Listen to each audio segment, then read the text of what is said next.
How aware are you of your emotions? I mean, like, how well do you manage your emotions? What up, y'all? It's your girl, Tori V.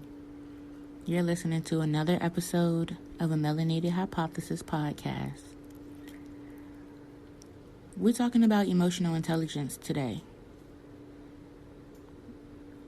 And I really want to know, how well do you know yourself to the point where you can manage your emotions at any time? Because if we put together all of our pillars, if I truly have self-trust and self-awareness, then I should be able to move in any situation because I know that I am going to handle it correctly. I know that I can tell when things are getting heated, and I know that I can diffuse the issue or remove myself from the situation. Emotional intelligence is knowing my patterns. I know that if I go into certain neighborhoods, I'm going to get a little more aggressive. I'm going to become a little bit more independent. I got to watch my own back. I don't know what you doing. I got to make sure I'm good, right? Understanding and having a self-awareness that, okay, I've dealt with abandonment issues. So being able to know when little Victoria starts to feel that flutter, like, oh, I'm alone. It's like, no, we're not lonely. We're by ourselves. I said it backwards, but we are not alone. I'm sorry, we're not lonely. We are alone. And that's okay. It's me and God. We chilling. No expectations, but experiencing everything, right? For me, emotional intelligence has been so crucial on the journey because I would call it, when we're born, we're just out here, we're just living, we're conditioned. Someone else's fears and patterns and self-limiting beliefs, rules, and what have you is put on us as a child. And then as we're growing and developing, we have to break off of that conditioning, right?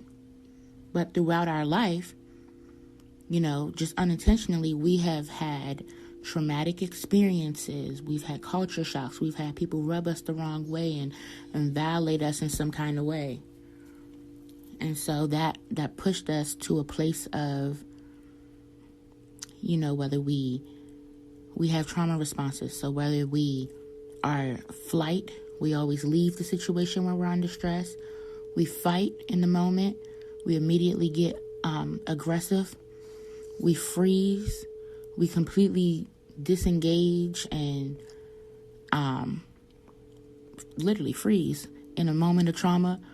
Or we fawn and we try to smooth it over. And even though we are in a high stress level in our body, we try to laugh it off and make it seem like it's okay when we're really being passive aggressive and is pissed, essentially.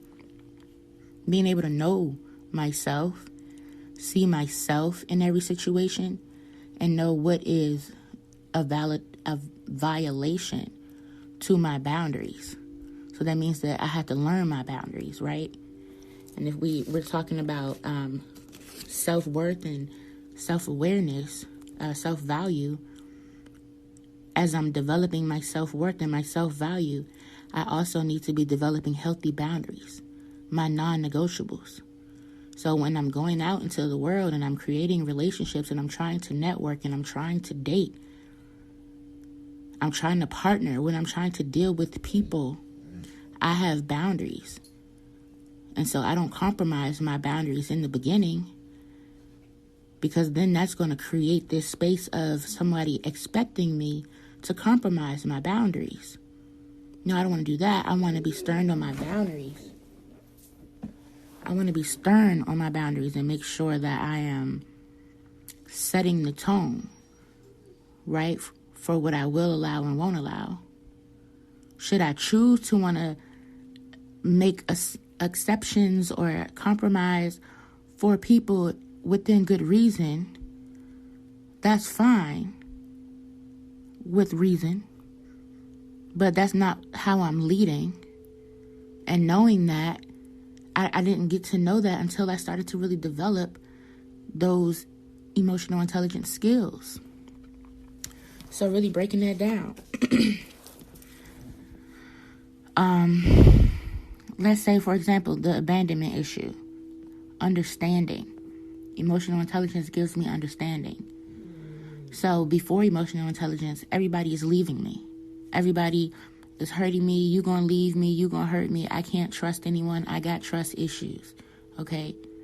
Right? Emotional intelligence twists my mentality. I have a shift in mentality, and now I see that people have the right to leave. It's how I deal with it is the issue. Like, we're all just passing and moving along. We all are the star of our own lives. Other people are just passing by. You know, some people are in it. If you the star, everybody else is just in your movie. But I can't be so attached on one person, place, or thing that I feel like without it, I'm abandoned. No. If I feel that way, that's a clear sign that I need to strengthen and develop more emotional intelligence. Because they can leave. I am attached to nothing here. How do I deal with them leaving? How do I deal with constant change? Because that's what life is. It's constant change. How do I deal with that? Well, I put a stress management plan in place. Right? I have to ask myself, what am I focusing on mentally? Am I focusing on this person leaving? Am I focusing on this person might hurt me? Am I focusing on this person did hurt me? Or am I focused on what I can do? Right? Because if I get in a relationship and I think that this relationship is going to be the same as the last one, I'm going to act in such a way. I'm going to be jaded. I'm going to expect them to be lying. Expect them to be using me. Expect them. No, I will be myself 100%, and I will trust in my emotional intelligence that if I have that solid evidence, not I psych myself out, but if I have that evidence of, oh, you're cheating, or, oh, you lied to me, or, oh, you're trying to disrespect me, or, you know, we live in this pimp culture where you're trying to groom me. You want me to, you're using all these sweet words to finesse me. If I start to see the gaslighting, right? If it starts to feel like we have nothing in common but trauma, right? And I point that out as a trauma bond, then that's on me to deal with that, to be able to drop that immediately, because I know that I'm worthy of more. It's no reason in the world that I should deal with anything that makes me feel uncomfortable, unsafe, in harm's way, drained. I don't have to. It's 7.7 billion people in the world. And I love this one person. I really like him. I'm fond of him. I fucks with him. However you want to. It doesn't matter. If I'm not getting the things that I need, and I've openly expressed that, my emotional intelligence is going to allow me to drop the situation. My emotional intelligence is going to allow me to become aware that this is not a situation that serves me. Right? My stress management plan, I'm going to be able to go journal about it. And then I'm going to script about what it is I'm grateful for that's already here. It's already said it's coming, because I know that's not for me. So let me be grateful for my wife or my husband over here that's coming. And that's something that I had to develop, because before, little Victoria, she was soaking it. Nobody loves her. She's all alone. She doesn't do this well. Or maybe she could buy the attention. Oh man, she didn't say this right. She pivoted when she should have went straight. whatever it is. She finds a reason to blame herself. It's not your fault. The only thing that's your fault is creating a solution. That's the only thing you need to work on. I don't need to dwell on what happened and no. But how am I going to make it better? Now reflect. Process that information, but you sit with that process. If tears roll down, cool, sit with that. If you get angry, okay, feel that. Sit with that. You want to call them? No, sit with that. You want to pull up on her? No, sit with that. Because why do I feel this way? What is allowing me to feel this way? If I pull up, I'm gonna break it down. Let's break it down. All right, make sure Bubby okay. Got the dogs. But let's break it down. I'm hurting. Somebody has hurt me.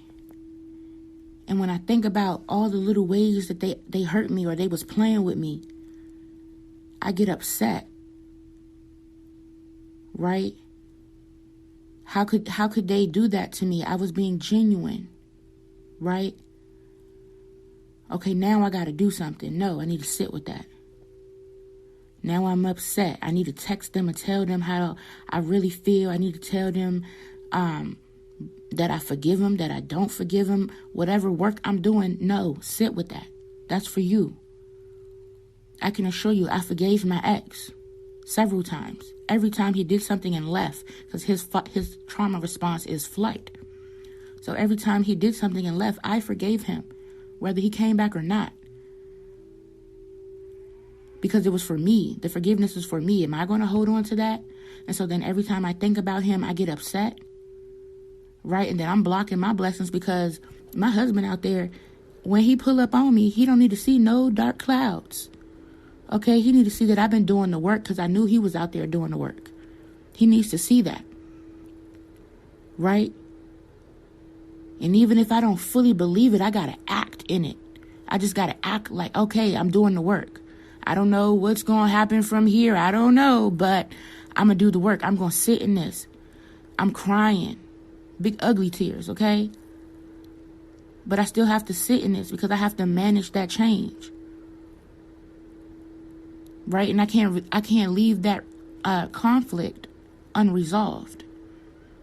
So studies show that it takes 90 seconds to have a breakthrough.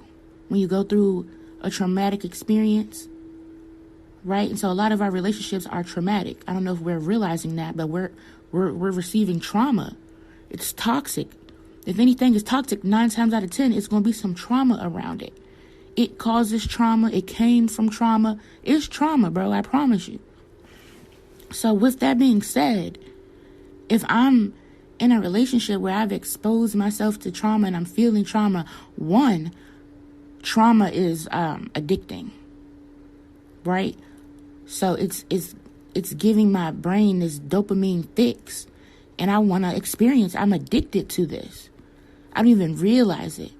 I've been in it so long. I don't even realize the thrill of it that it's putting on my body. It's like a roller coaster. I don't know what's going on. So that's one thing, keep in mind. But going back to the breakthrough, when we're going through a traumatic experience, when we're in our memory, in our subconscious, typically people go about 30 seconds in, and then it gets too much. We start crying. It starts feeling too bad. I'm upset. Now I want to fight her. I want to call her. I need to call my best friend. Got to call my mama. And another thing, like all this stuff starts to happen, right?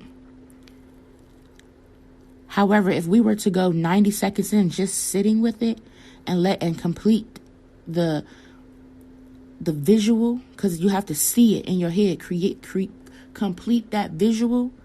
90 seconds in, you will start to feel differently because now you can associate a different emotion. Now you are consciously going through that traumatic experience and you're saying, hey, hurt people, or hey, I forgive you in this moment, or hey, you hit me and I see why you hit me, and now I'm taking all my emotional feelings and leaving the situation. You can change it in your head how you were feeling in that moment, but you really have to sit with it. You can't be doing a lot of stuff. It can't be a whole bunch of people. You can't be smoking and drinking, and everybody and they mans and they mama is all around you, and you are trying to reflect. No, you have to sit with self, and it's uncomfortable, and it's quiet, and it feels weird, right? And if you're not connected, who are you talking to? Because you're going to get to talking out loud,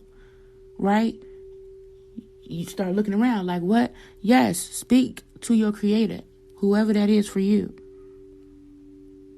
Because those little moments, that is you developing that emotional intelligence. That is you developing that self-worth. That is you developing self-control. To be able to control your emotions long enough to go through and change what you felt in that moment. I'll give you a great example. With me in childhood trauma, as a child, I thought my mom really did not like me. Like, why don't you like me? Why don't I matter, right? As an adult, I realized she didn't know. She didn't know my love language. Nobody talked about love languages. She had no idea how to show me she loved me, right? So, of course, I had this weird feeling. I would always go back and forth. Just like even with an ex, where like they was doing this, and this, but I know they love me. I know he loved me.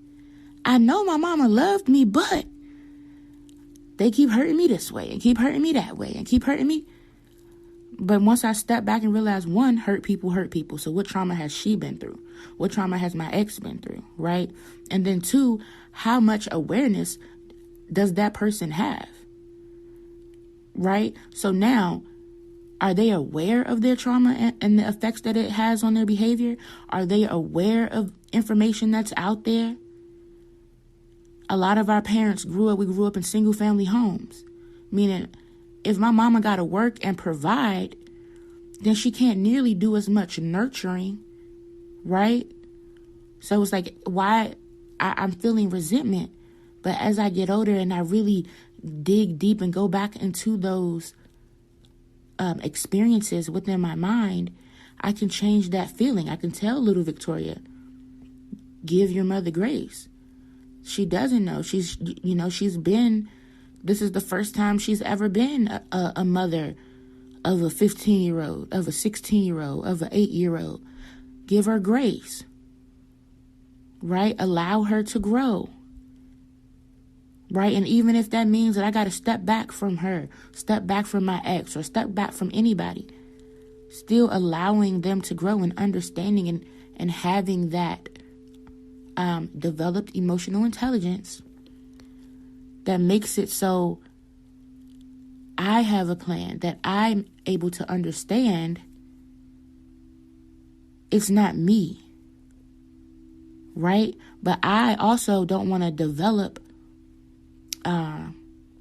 toxic patterns or behaviors from these emotions that I felt as a child, thinking that I didn't matter, when in actuality I always have. I just wasn't shown it in the way that I could receive it, right? So if I was tricked, bamboozled, or believed this about my mother, just imagine what I could be believing about strangers, where I think, oh, they don't like me, or I'm not able to be like them, or they can do it but I can't, or somebody says something wrong about me, they got a problem with me, it's beef with me. No, I can simply be like, oh, something's wrong with them. Oh, they're having a bad day today. Oh, okay, she real pressed over this sweet and sour sauce. Like, let me just give her, because she must have got written up about this a few times.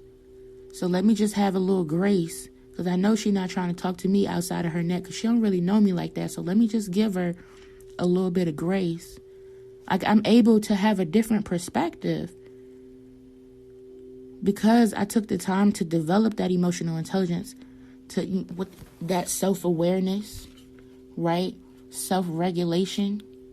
Okay, because let's talk about it. I don't eat McDonald's no more, but when I did, I ordered 10 nuggets while you give me one sauce. And then you trying to charge me for the other one? Like, I will come through this window. Like, you keep playing with me.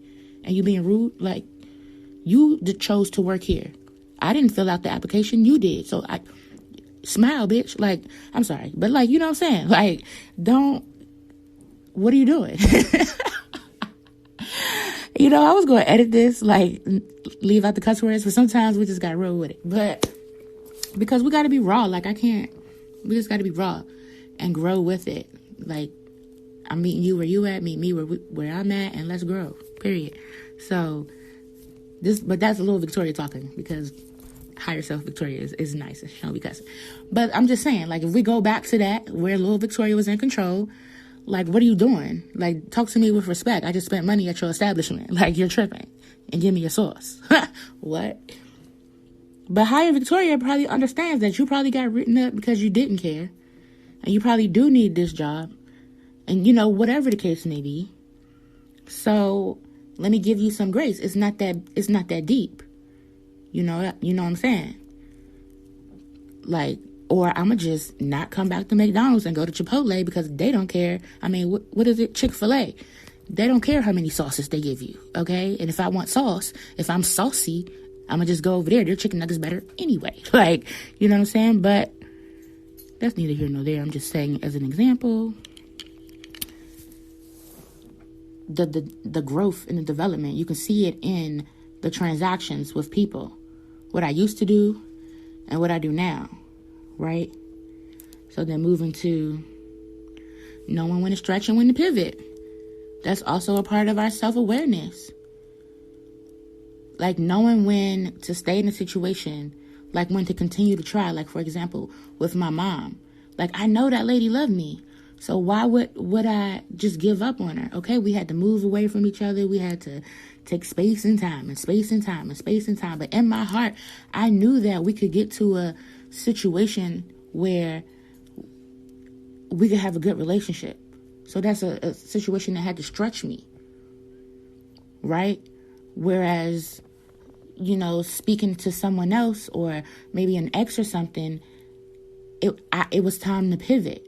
The situation was hurting me, it was draining me, or I wasn't happy, or I wasn't being treated in my full essence, or I met somebody when I didn't know my value or my worth. And then as I blossom, they're trying to keep me down, keep me in this space of where I met them at.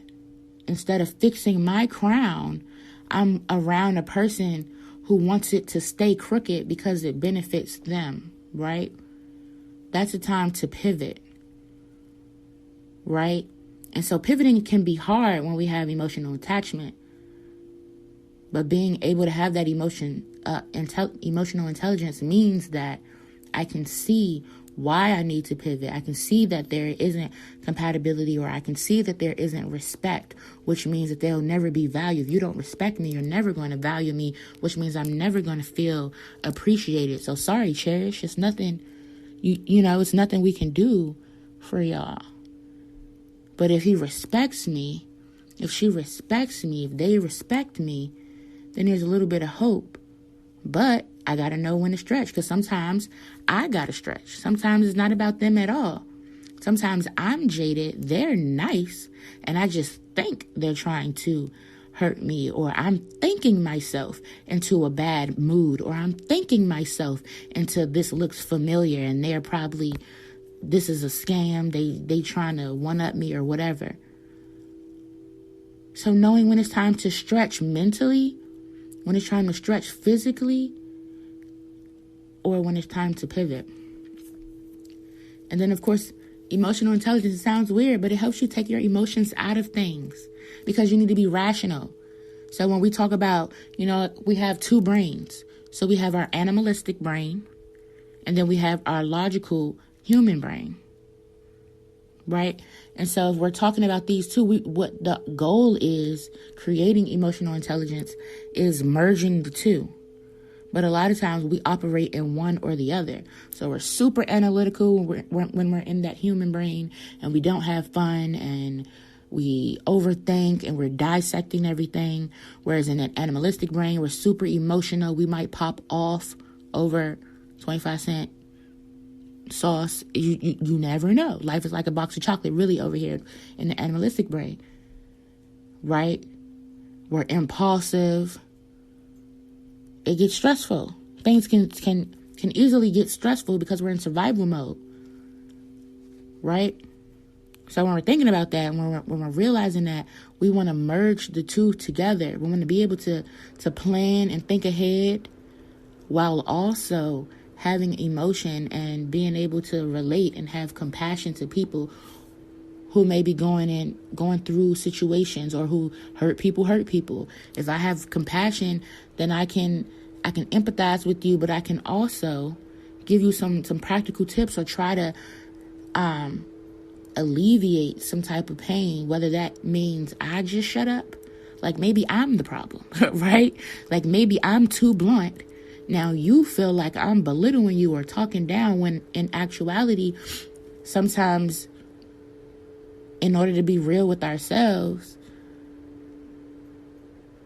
in order to change, we have to be real with ourselves.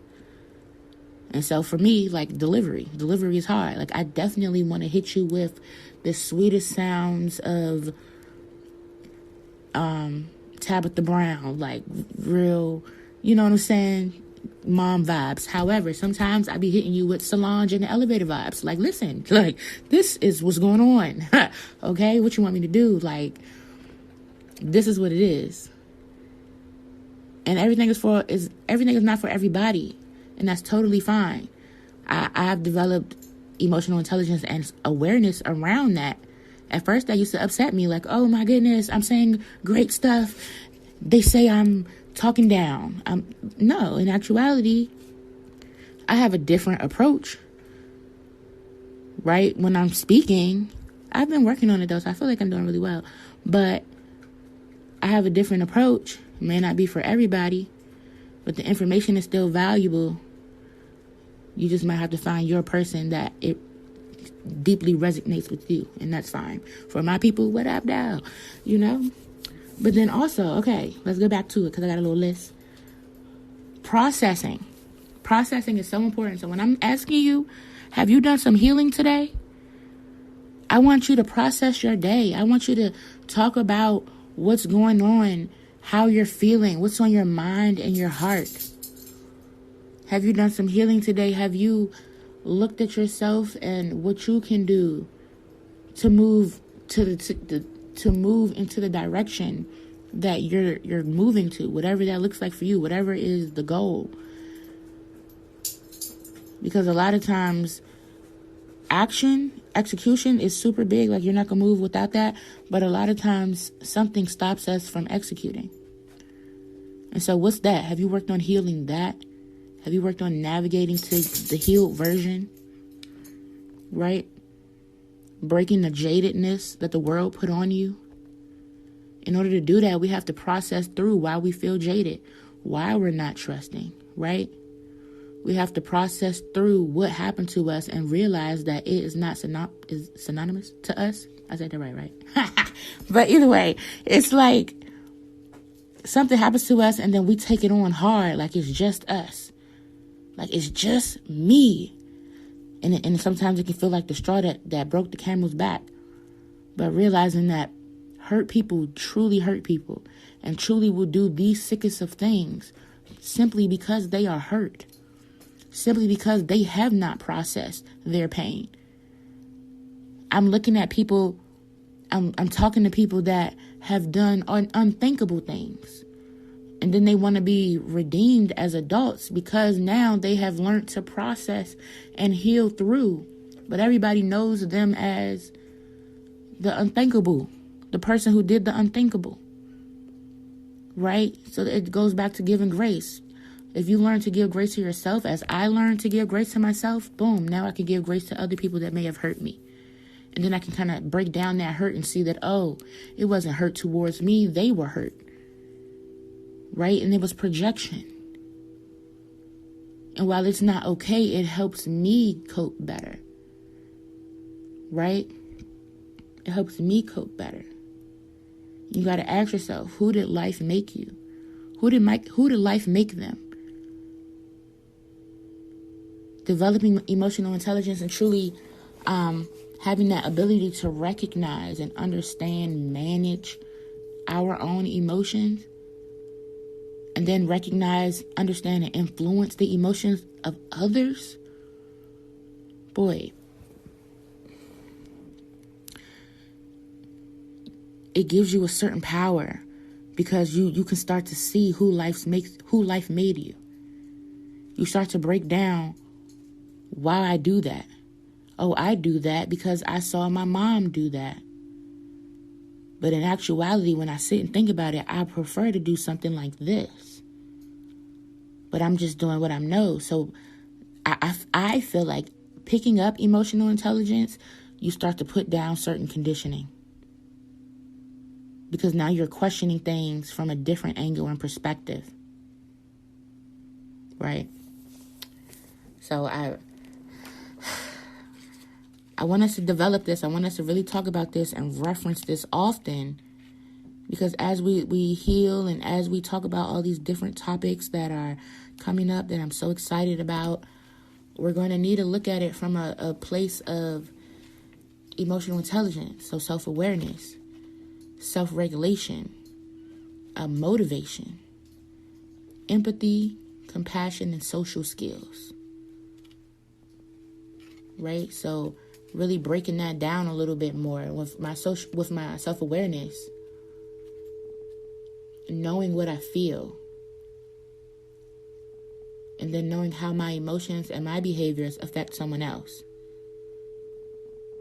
Right? So maybe somebody accidentally did something and then I kirk off and it was truly an accident, but I'm jaded and I feel like people are out to get me, or people are just bad, or whatever the case may be.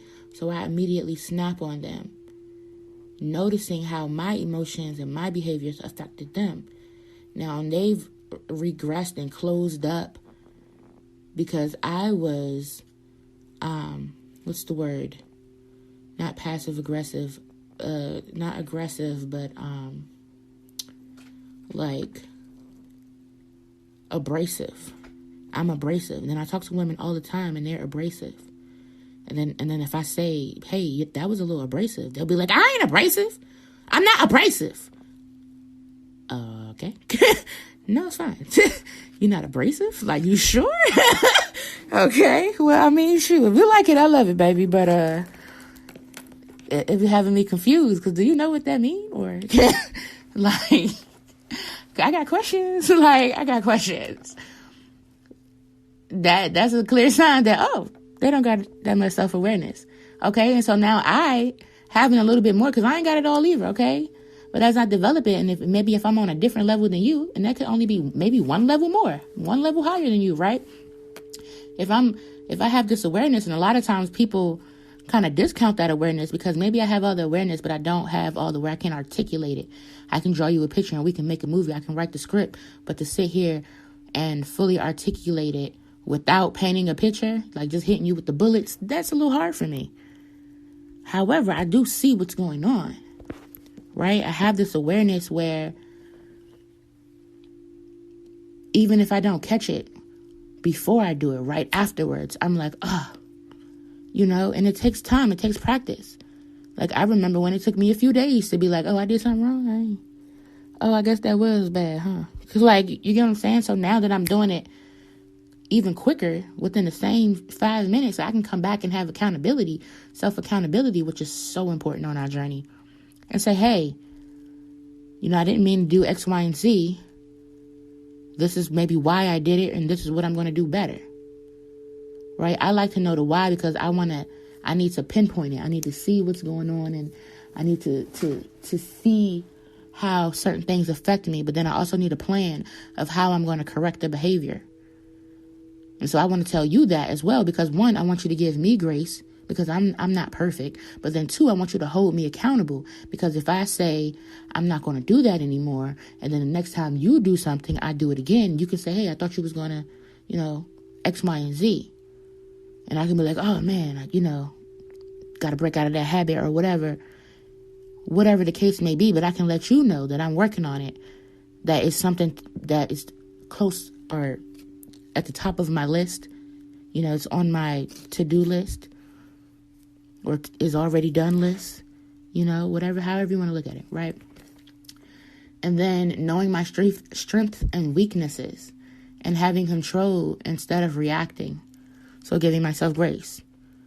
Knowing my strengths and weaknesses, because then I'm not going to set myself up for just anything. I can trust myself to do certain things and gradually push and stretch myself versus jumping out the gate saying I can do something that's really a weakness of mine. But then also being able to put myself in position around people who have strengths to my weaknesses and vice versa. Partnership and community.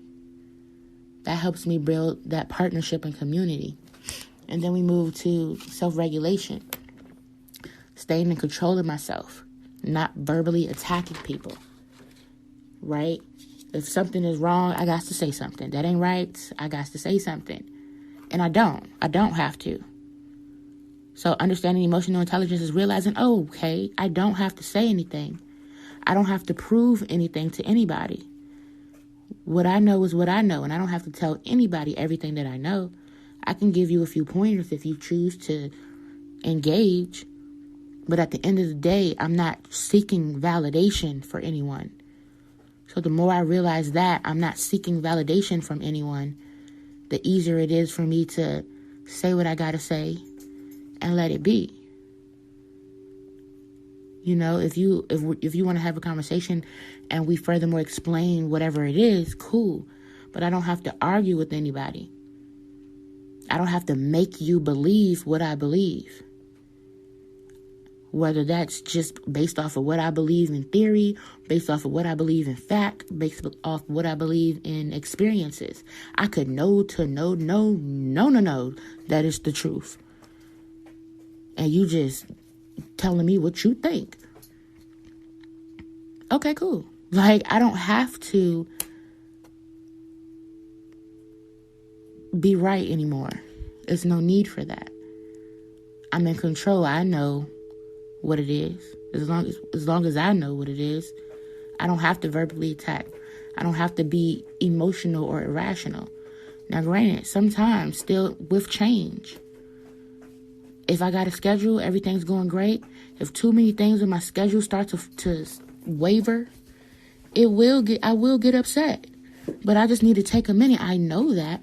And I need to get a minute by myself so that I can breathe, because it seems like everything is falling apart. But in actuality, everything is happening for a reason. So I wasn't supposed to do some of these things today. And so God is shielding me from something. I don't know what it is, but I'm grateful. Right? I'm grateful that there's something bigger than me changing the stairs, like on Harry Potter, changing the stairs for me. I just knew this was going to be it, but turns out this is what it is. And I'm grateful for that. Being grateful for that. Those moments of like, what in the heck? Like, being grateful for that, right? And then holding myself accountable if I do overreact. Holding myself accountable. My overreaction can lead to consequences. Sometimes it can be bigger than others. Right? Holding myself accountable. And then knowing my values, morals, and non-negotiables. Because if I know those things and I know where I'm going or what I'm striving for in life, I'm not going to allow a lot of things. I'm not going to allow a lot of energies around me. I'm not going to allow myself to be in certain places. I'm going to be more focused and around like-minded people. Therefore, I'm going to have less interactions of being triggered at a high level. Because somebody can make you feel uncomfortable just because we're all from different cultures. But then somebody can blatantly be disrespectful or extorting or something like that. And that is a whole different type of trigger and a whole different type of energy. So I don't even need to be around that, right? I can regulate myself because I know what to put myself around. And then let's say I do get in a situation where I'm around that, right? I'm not going to blame myself. I'm going to give myself grace and find solutions.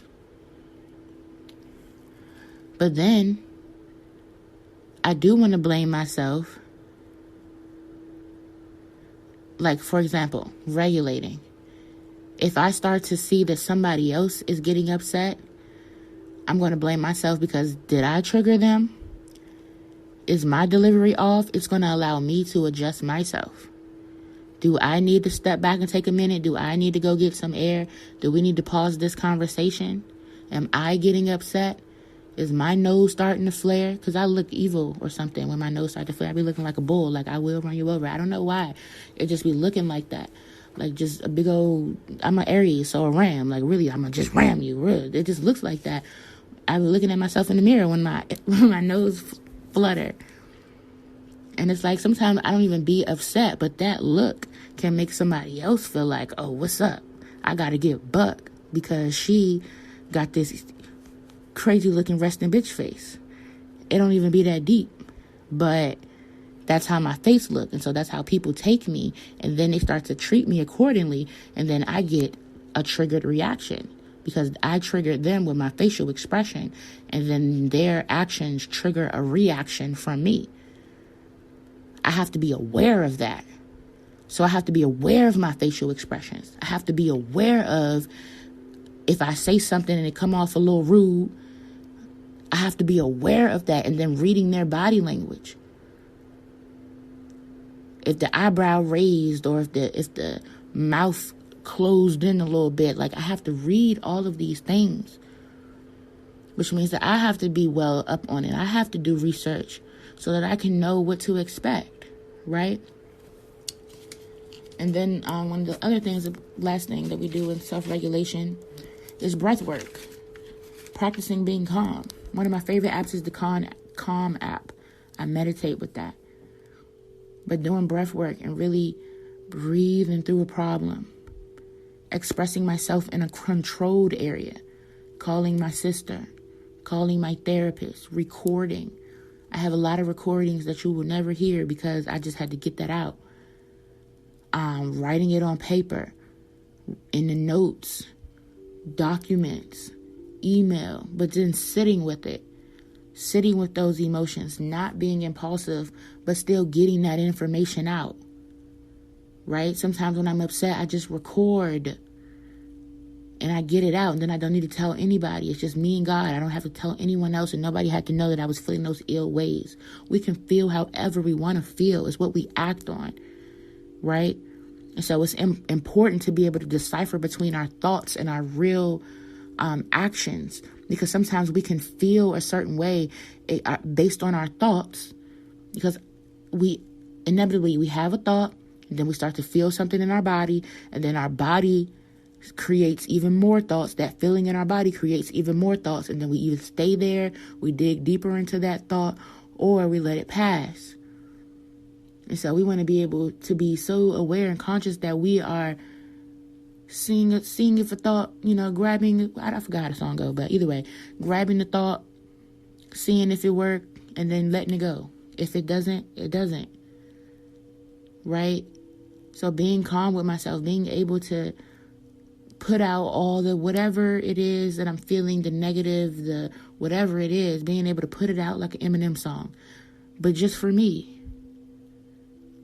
Because I don't want to continue the cycle. I need to get it out of my body and purge that and release that, right, in a safe place. But then that's it. I don't need to act on it anymore, right?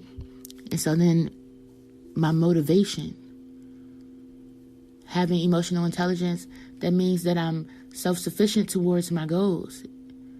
It helps me gain clarity and consistency, because I can manage my emotions. So if I'm feeling down, I can get myself back up in a few days, or I have some practices that I can put into place, right? Whether that simply means, okay, you need to get rest. You need to sleep. You need to eat differently. You need to talk to somebody. You need to make an appointment. You need to drive to the beach. Whatever it is, I can put practices in place because I can see myself and what's going on. I'm motivated differently. I'm being more focused in what I'm doing, right? Because I can control my emotions. When I get stuck, I don't stay stuck. Or when somebody tries to tell me their opinion on what I'm doing, I can gauge the energy is coming from. Is this a genuine situation, and is it conducive to my life? Or is this somebody just trying to tell me something? Just trying to be heard? I have to weigh my options. That's one of the reasons why I started this podcast now, because I have been healing for a while, but I knew that I was not, like, I feel like I'm not healed now either. We're always healing, right? It's forever. It's a constant. But back then I had no idea. Like, I really couldn't see myself. So I knew that even though I had a powerful mind, I knew that it was being overpowered by all of the trauma. And so there's still trauma there, right?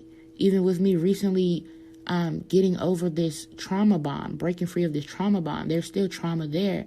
But now I'm in a place where I can show you what I do. The things that help me, right? How I build the motivation to keep going, knowing my why. And then asking, why am I doing it 5 times? So let's say I write my why at the beginning of a paper. So why am I doing that? Why is that my why? Why? Just keep asking why every time I write something. Why? Why? Because I need to get to the root of what it is I really want. Because if my why was as important, my first why was as important as I thought it was, I would have been lit. You feel me? But it's not. It doesn't hurt as much. So I got to ask myself why 3 times. Why are you doing this, for Lila? For Lila how? You know what? Why? So that she can have the information that she needs. So she didn't feel like I did. Why? So that she can reach her highest heights as soon as she wants to, or be on the path to. Why? Like, keep going until you get to the root of it. Knowing your why. And then having an optimistic mindset. Having perspective. What can I learn from this? Life sucks. Stuff is going to happen. Stuff is going to happen. People are going to pass away. I can't blame God. We have free will. People are putting any old thing in their body. People are engaged in all type of vices and doing all different things. You never know what the reason for whatever is happening, right? I strongly believe that we can change a lot of things through the power of the mind and what we believe. But also, we have to change patterns, like the foods we eat, like the things we engage in when we're stressed, like the things we engage in when we're trying to have a good time, right? Like being in the wrong place at the right time, in the right place at the wrong time, and all these things. Like, we have to be super intentional and mindful about life. I feel like personally, we aren't intentional about life until we start to go on our healing journey. We just out here catching people outside. But until we start to go on our healing journey and have perspective and start to look at life with an optimistic mindset of I can, I will, I am. Knowing that nothing can hurt us because we are infinitely protected. Right? Like, you know how they say big people wobble but they don't fall down? Like, there's some truth in that. Like, but not big people, just like strong people, or like people in general, like people who go after something, or growth. I don't really know, but it's the same situation. Like, life is going to wobble you, but you're not going to fall down. Like, you know how somebody hit your knee, the back of your knee, and they be like, you hungry because it buckled? Yeah, life is going to hit you with that a couple times, okay? You're going to be hungry sometime. You might fall. Get up. Like, driving with me. But did you die, though? No, you didn't. So, you all right. We here. Like, open your eyes. We have made it. Stuff is going to feel like, what is happening? But that mindset, knowing that there's a higher, a bigger, way bigger than me, it helps me ask, what am I learning from this? All the way down to my baby dying. What is this teaching me? This happened for a reason. I can't blame God. So what is this teaching me? Right? And it doesn't mean that she wasn't supposed to be here. And it doesn't mean that she wasn't worth being here because, I made it, so she didn't. It doesn't mean that I'm better than her. I can't look at it like that. I have to look at it as simply as, what is it teaching me? Worry about yourself, right? The ability to put myself in other people's shoes. I'm looking at that's empathy. Okay, so yes, empathy. Having the ability to put other people in my shoes. Being able to listen, read body language, and respond to feelings. Having people feel heard and seen. I want to feel heard and seen when somebody's talking to me, or when I'm going through hard times, or when I'm dealing with trauma, or even when I'm having a good time and I told a joke. So understanding that everybody wants to feel heard and seen. Having empathy for people, knowing that hurt people. And that sometimes people just need a hug. Like, sometimes we have to put our feelings aside and not take things so personal and see people, right? And not sympathize, be compassionate, because that means that we don't want to see you in pain, but I also want to alleviate it. Is it something I can do? If I can give you a hug, or give you some wise words, if I can send you a contact, or, show you therapy, or whatever the case may be. Like, I have compassion to your situation. We're taking it a little further than empathizing, right? And then lastly, social skills, our communication skills, managing change and conflict, and then praising and encouraging others. So many times, like, as we all are on our journey, we all have different love language, but a lot of times we want to be praised. Like, we want that encouragement. We want to be in community and know that we are doing a good job. We want to feel seen and heard, right? We want to be around people who manage change well, who deal with conflict well, who have better skill sets than we do, right? If we don't, sometimes that can mean that we're comfortable and we're okay with being where we're at, right? But even that takes some looking into. Why am I so comfortable?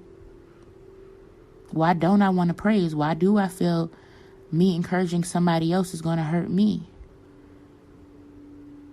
Right? Why am I dysregulated? Why do I get so upset with people? And it's not that I should suppress all of my issues and not feel anything at all, but I should know what to do with those issues when they arise in a healthy way. And that, my friends, is emotional intelligence. So, do you have emotional intelligence? Have you started on the journey of developing emotional intelligence? I feel like we're legacy builders. I'm for sure a legacy builder, right? Part of building legacy and a lasting legacy is being able to have emotional intelligence for myself and then teach it to those around me. So, I hope that this helps. I hope that some wise words were dropped and maybe something I said resonated. If it did, please like, share, subscribe, leave me a comment. Let me know what city and state you're from so I can pull up on you. Let's have conversation and let's build community, because we need a space to heal.